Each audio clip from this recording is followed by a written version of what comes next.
Mais tout d'abord, donc, la problématique du coût des cotes étudiants. Leur loyer mensuel peut parfois s'élever à plus de 500 € pour quelques mètres carrés seulement.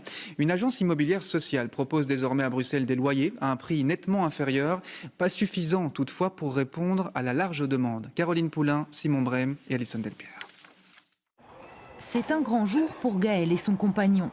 Aujourd'hui, ces deux étudiants emménagent ici dans leur tout nouveau studio à Bruxelles. Pour le trouver, ils sont passés par l'agence immobilière sociale étudiante.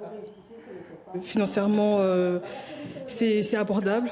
Donc si on n'a pas exactement le montant, on peut s'arranger pour régler tranquillement le paiement du mois. Alors que si on devait chercher nous-mêmes un studio, ce serait beaucoup plus compliqué. Comme eux, d'autres étudiants bénéficient de ces logements.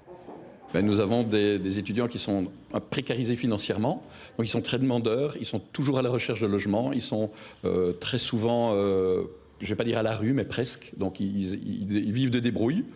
Donc on travaille un petit peu dans l'urgence tout le temps. Donc nous avons une liste de demandes qui est encore assez importante. Ces codes sociaux coûtent entre 140 et 280 € par mois hors charge, un prix bien inférieur à celui d'autres cotes.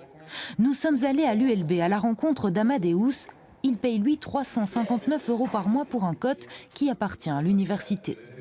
Ils sont quand même beaucoup moins chers que les cotes privés parce qu'il y a aussi un peu plus de monde et donc ça nous permet de rencontrer des personnes beaucoup plus facilement.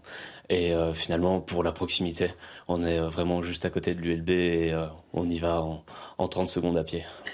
Mais les cotes universitaires sont limitées. Isaline n'a pas pu en avoir un.